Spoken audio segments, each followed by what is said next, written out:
Assalamualaikum warahmatullahi wabarakatuh. Perkenalkan, nama saya Riana Dumibayana. Saya dari kelas 11 MIPA 3, nomor absen 27. Saya di sini akan memenuhi tugas biologi, yaitu menjelaskan fungsi dari bagian-bagian sel eukariotik yang terdiri dari sel tumbuhan dan sel hewan, dan sel prokariotik terdiri dari sel bakteri.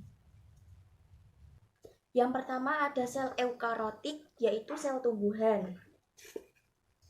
Sel eukariotik tumbuhan, bagian-bagiannya yang pertama ada dinding sel, membran sel, kloroplasma, retikulum endoplasma, nukleolus, mitokondria, vakuola, dan badan Golgi. Yang pertama ada bagian dinding sel yang merupakan fungsi memberi bentuk dan perlindungan bagi sel.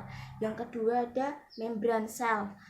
Membran sel fungsi yaitu molekul-molekul dan sebagai reseptor penerima rangsang dari luar sel. Yang ketiga ada nukleus yang fungsinya yaitu pengendali seluruh kegiatan sel, membawa informasi genetik, dan mengatur pembelahan sel. Yang keempat ada retikulum endoplasma yang berfungsi sebagai menampung protein yang telah disintesis oleh ribosom untuk disalurkan ke badan Golgi, mensintesis lemak dan kolesterol, menetralkan racun, transportasi molekul-molekul dari bagian sel yang satu ke bagian sel yang lainnya. Yang kelima ada mitokondria. Mitokondria berfungsi sebagai penghasil energi karena berfungsi untuk respirasi. Yang keenam ada vakuola yang berfungsi sebagai tempat cadangan makanan yang menyimpan pigmen, menyimpan minyak atsiri, dan menyimpan sisa metabolisme. Yang ketujuh ada kloroplas. Kloroplas merupakan organel yang mengandung klorofil sehingga membuat tumbuhan mampu memiliki pigmen berwarna hijau. Organel ini memiliki peranan yang sangat penting, apalagi untuk proses fotosintesis, guna memproduksi makanan pada tumbuhan itu. Yang kedelapan ada badan Golgi. Badan Golgi memiliki bentuk seperti kantong tipis yang memiliki susunan berlapis. Fungsi utama pada organel ini adalah membuat zat kimia yang ada pada sel. Selain itu, organel ini juga berperan sebagai penyimpan cadangan protein dalam sel. Yang terakhir yaitu 9, ada nukleolus.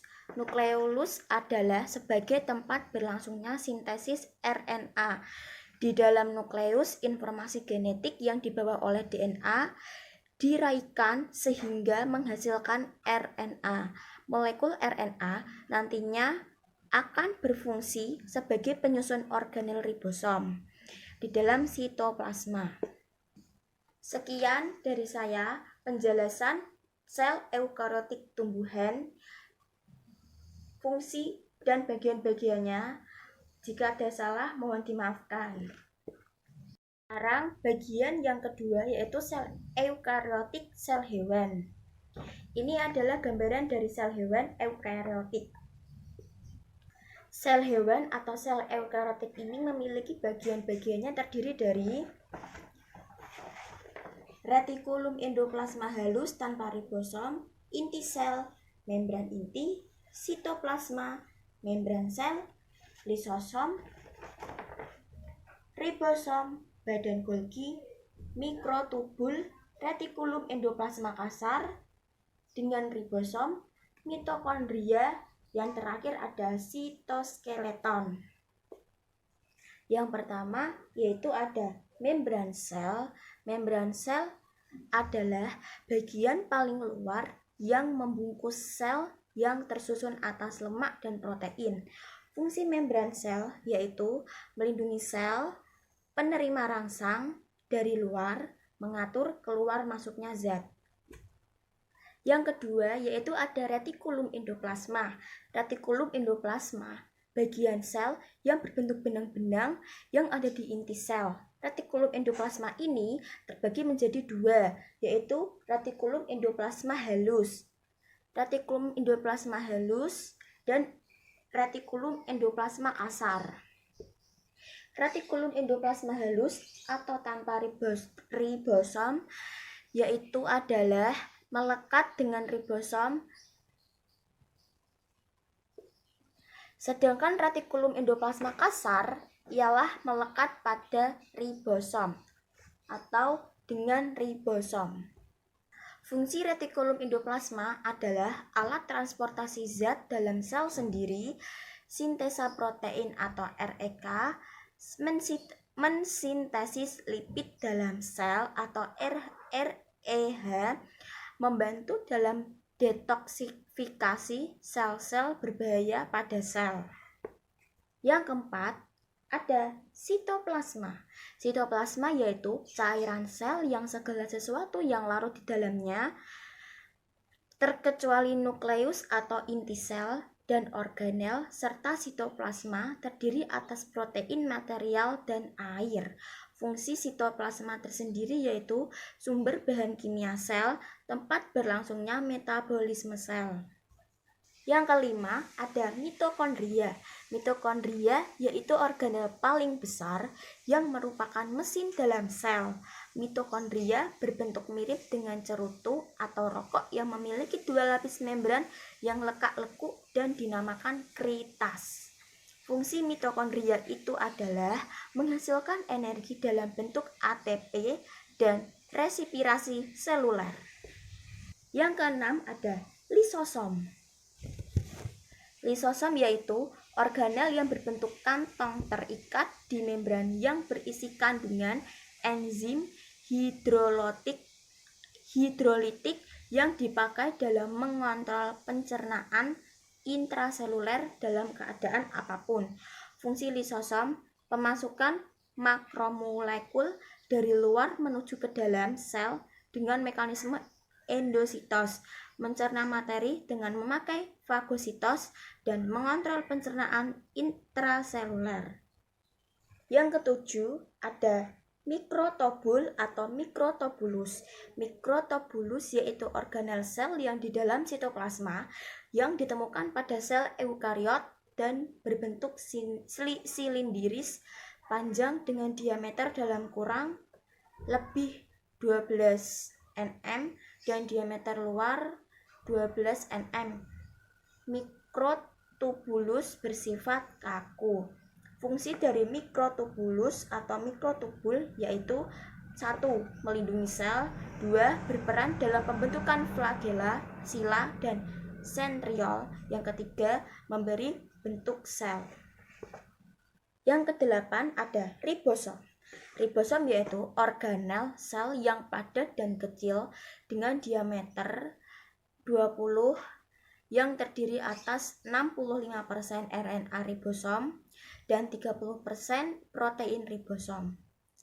Di dalam ribosom terikat pada retikulum endoplasma kasar atau membran inti sel. Fungsi ribosom itu sendiri adalah tempat berlangsungnya sintesis protein. Yang kesembilan ada badan Golgi. Badan Golgi atau aparatus Golgi yaitu organel yang dikaitkan dengan fungsi ekresi sel. Badan Golgi dapat ditemukan di semua sel eukariotik yang terdapat pada fungsi ekskresi. Fungsi badan Golgi itu sendiri adalah membentuk vesikula, kantung untuk ekresi, membentuk membran sel plasma, membentuk lisosom, dan proses protein. Yang ke-10 ada membran inti. Membran inti yaitu elemen struktural utama nukleus yang membungkus keseluruhan organel dan memisahkan antara sitoplasma dan daerah inti. Fungsi dari membran inti yaitu pelindung inti sel nukleus, tempat pertukaran zat antara materi inti dan sitoplasma. Yang ke-11 ada inti sel. Fungsi nukleus atau inti sel pada sel tumbuhan adalah mengontrol seluruh kegiatan sel, berfungsi pula untuk pembelahan sel, serta sebagai pembawa informasi genetik. Yang terakhir ada sitoskeleton. Sitoskeleton diartikan sebagai suatu jejaring serat yang mengorganisasi atau mengatur struktur serta aktivitas yang ada di dalam sel. Adapun fungsi dari sitoskeleton ini adalah sebagai berikut. Sitoskeleton memberikan kekuatan mekanik untuk sel. Sitoskeleton berfungsi sebagai kerangka sel. Sitoskeleton berperan dalam membantu gerakan substansi dari bagian sel yang satu ke bagian sel lainnya. Terima kasih dari saya penjelasan sel hewan yaitu atau sel eukariotik. Yang terakhir ada sel prokariotik atau sel bakteri. Seperti ini contohnya. Sel bakteri atau sel eukariotik memiliki bagian-bagian yang terdiri dari pili,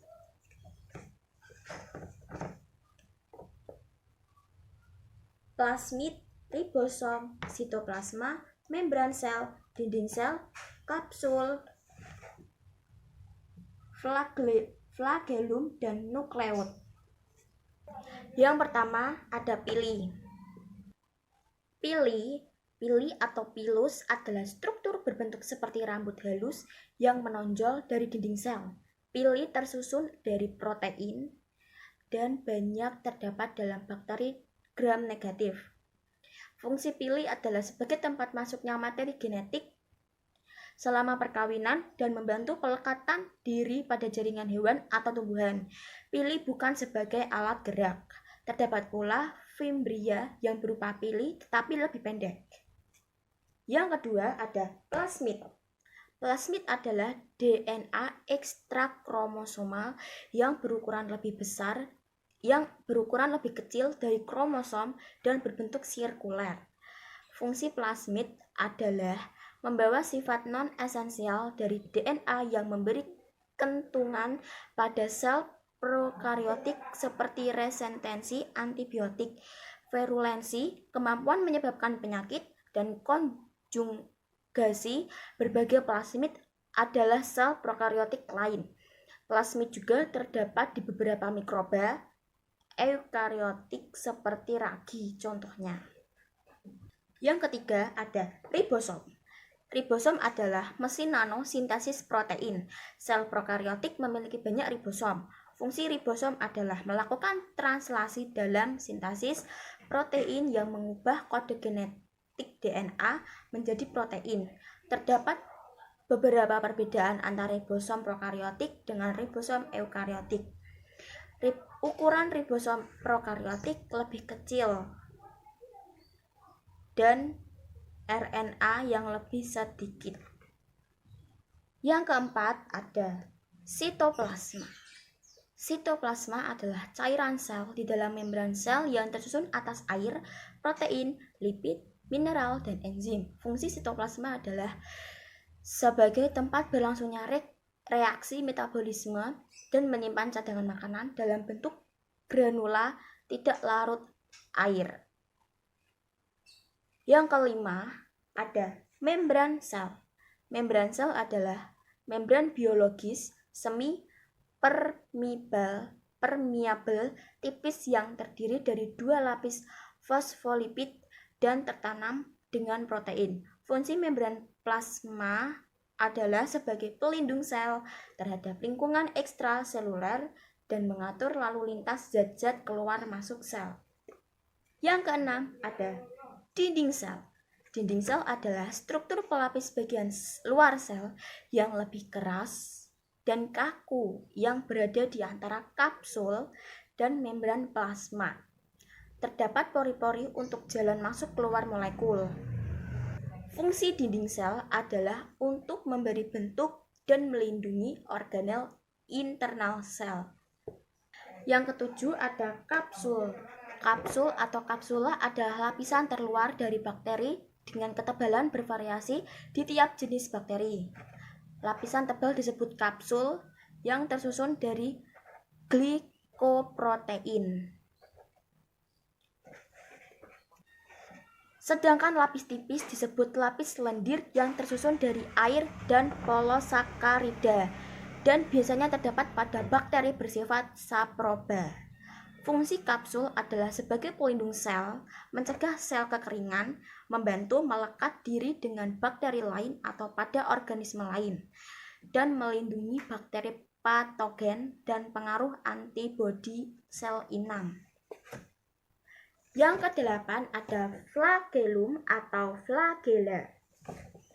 Flagella adalah struktur seperti cambuk yang memungkinkan sel untuk bergerak. Pada prokariotik, struktur flagella sangat sederhana dibanding pada sel eukariotik. Karena hanya terdiri dari serat tunggal protein flagellin, fungsi flagella adalah sebagai alat gerak sel.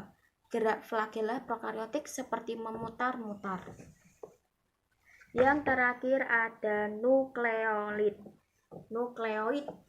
Nukleoid adalah wilayah sel yang tipis, transparan, dan berisi DNA primer.